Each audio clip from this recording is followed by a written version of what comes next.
The coronavirus is challenging the Chinese state and has led to the quarantining of cities and regions, as we've just heard, at a scale the world has never seen before. Meanwhile, the world's economy is genuinely threatened by the sudden slowdown in China. In terms of modern political crises, they don't come bigger than this. The Chinese ambassador to the UK is Liu Xiaoming, and he joins me now. Ambassador, welcome.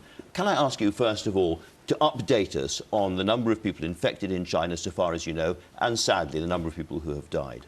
According to the latest figure, by the midnight Beijing time, the died case is 811, and the cured cases is 2,649. So that is very encouraging. It means the cured cases is 3 times of dead cases. That means the effectiveness of the treatment. And also we've seen that the confirmed cases for the first time exceeded suspected cases. That means because of the hospitalization rate is coming up, and you know we built the 2 hospitals just within 10 days. Very fast, yes. And that has been showing the improvement of the treatment and the hospitalization. Is it the impression the rate of infection, however, is still increasing? Yes, rate is increasing, but I think people should not be panicked. If you compare the fatality case, not currently is 2%, much lower than Ebola. That is 40%, and even lower than SARS, which is 10%, yes. And lower than the H1N1 of 2009, that is 17%. And so there's no reason to be panicked. The Chinese government has adopted the most comprehensive, strict, conventional control measures. You've done some extraordinary things as a government. You have effectively quarantined or put a roadblock, as it were, around whole cities, and big parts of the transport system and the economy have closed down while this is going on. Can I ask you, how long is this going to have to go on for? At this moment, it's very difficult to predict when we are going to have an inflection point. We certainly hope it will come sooner. But the isolation quarantine measure has been very effective. So far, the most cases are concentrated in Hubei and Wuhan. You know, Hubei is about the size of England plus Scotland, and the population is about England plus Wales. So there's a large area. 65 million people, therefore, around about that. It's 59 million people, but the measure has been effective. Otherwise, it will spread out to the other parts of China. And also, I think the Chinese people are making contribution, not only for the safety, safety of life and health of ourselves, but also to that of the world people. Indeed. And is the Chinese government ready to take the same kind of measures as in other places in China, other cities? It depends. I think there are some preventional control measures have been taken in other parts of China. But, China itself, it's different. I mean, 80% of the cases are concentrated in Hubei province, but people have to be cautioned. So there are measures, prevention and control measures have been taken, applied to other parts of China. There was the very difficult case of the young doctor, Li Wenliang, who was the first person to actually alert people that there was something strange going on, a new virus that was worrying and was unknown. And the Chinese authorities sort of arrested him and gave him a notice of admonishment. And they were very, very tough with him. And they said, if you are stubborn, refuse to repent, and continue to carry out illegal activities, you will be punished by the law. And then, sadly, he died. Do you think the Chinese state made a mistake in that case? I would correct you here. It's not Chinese authorities. It's local maybe local authority, if you may. Yeah.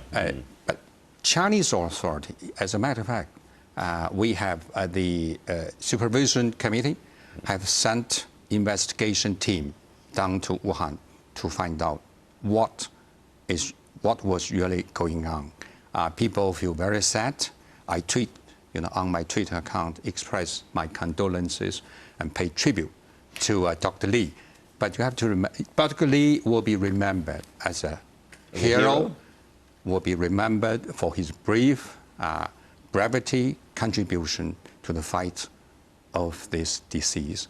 But he's one of millions of Chinese medical doctors and nurses. We have so many of them. They, put their life in the forefront of this battle. Many of them are being heroic at the moment. But nonetheless, Dr. Li himself said before he died, he said that it was very, very important to open up China more to these kinds of information. He said, it's up to the Chinese. We continue to exert influence as doctors, and it's very important that doctors... Sorry, I beg your pardon. I don't have that quote after all. But nonetheless, he was very open about the need for more openness. And my question is this a moment where the Chinese state looks at the situation and thinks we need to be more open, we need to move more quickly when it comes to this kind of information? Exactly. We are very open. We share all the informations. And we share the information about the practice, the cases of disease. And also we share, we welcome international cooperation as well to work together. We believe this virus is the enemy of mankind. So the world, the humanity, mankind should work together to fight against the common enemy. And also we work very hard with the British scientists. So my embassy try very best to facilitate the Chinese scientists working with the British scientists to work on the medicine, drug, and the vaccine. A very simple question is, if the Chinese state, with all its power and the way that it operates, can't stop this from spreading, now it's out of China, it's going to spread everywhere, isn't it? We'll try our best. But I still want to caution people, don't be panic. If you compare what is going on in China, this coronavirus, with the H1N1, the American flu, avian flu virus, that spread to 214 countries, and the death toll is 70%. Now this virus spread so far to 25 countries plus 3 regions. I think we believe this virus is controllable, is preventable, is curable. So we are confident that with the strong leadership of the central government of China, with the united people of China behind us, and with the broad support of international community, we can beat this virus and win the battle. Now, you also know, of course, that China is very, very important in the entire world economy. Lots and lots of companies, from Apple making iPhones to car makers to fashion companies, are already seeing problems in the supply chain. And they're asking, I put it this brutally and simply, when will the factories reopen? Certainly, there's an impact on the economy. But I think the impact is temporary and short-term. The government now work very hard to encourage people to restore production. You said in your at the very beginning that we have waged the people's war, so the whole country has been mobilized. And I think you have to keep the confidence in Chinese economy, because the fundamentals of Chinese economy is still sound. There's an IMF report, World Bank report, and many well-respected economists. They believe in the long term, China's economy is still very resilient. So I think there is going to be a very, there's going to be a very, very acute short-term hit to the economy. Lots and lots of companies worried. And I ask again, do you know when the Chinese factory is going to reopen again? When are iPhones going to be manufactured again and sent around the world? I can't answer for them. But I think the big iPhone producer, Huawei, yes, is working around the clock. I know you will ask me about Huawei, I will certainly but do that. they are doing very well in China. So In China, we have a saying, do you speak Chinese? I speak no Chinese, as you may have noticed. Oh, you know, the Chinese word crisis is a combination of two words, crisis and opportunities. So we always believe there's opportunities in crisis. So we'll try our best to turn crisis into opportunities. So let me ask about the opportunity here, because, as I say, right at the beginning, there's a sense that the Chinese state was hiding things, and a lot of people are highly sceptical about the Chinese state when it says this or that. And I ask again, is this a moment when the Chinese Communist Party and the people ruling China look at the situation and think, do you know what, we need to be a much more open society than we have been. This is a moment of change and turn. We didn't hide anything. If you talk to WHO Director General, Dr. Titos, he spoke highly of the efforts made by China. We shared information with WHO, shared information with countries like UK, with other relevant countries and regions. They all spoke highly of the openness of China, transparent and openness. And talking about opening and yet, up. if I may just interrupt for a second, in Wuhan, about 20 million people were in and left the province after it was known that this virus was out on the 22nd of January. In other words, right at the beginning, there was not enough speed, and the local authorities did crack down on Dr. Li. Are they going to be punished for that? No, I can't say. You know, this is a new virus. People do not know it well, and it will take some time for people to understand it. But once people realize the risk, the danger, I think, you know, the people got mobilized. You know, you have to adopt a reasonable approach. And Dr. Li, as I said just a moment ago, he you know, did a marvelous job. People paid tribute to him.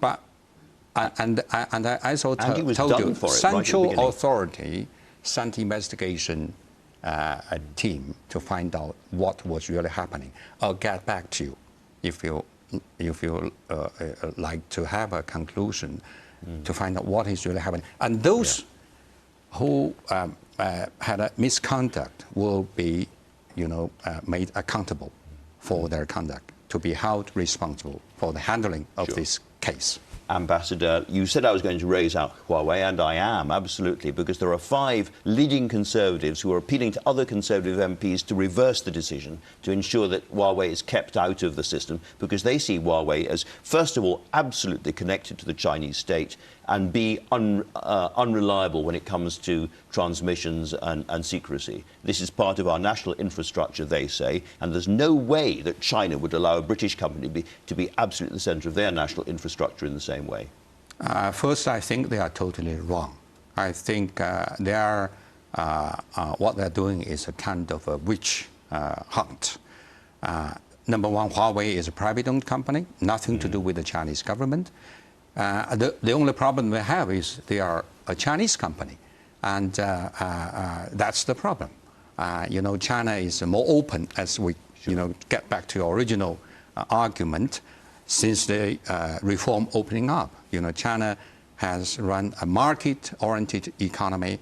1/3 of Chinese economy is private-owned.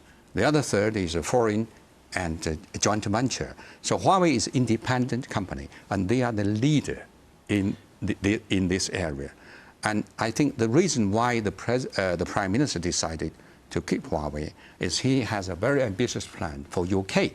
You know, he wants to have a 5G cover UK by 2025, and Huawei can do a great help. But the price he paid for that was the incandescent anger of Donald Trump. How did you respond when you heard that Donald Trump had absolutely blasted Boris Johnson? Were you pleased that he jumped onto your side of the fence?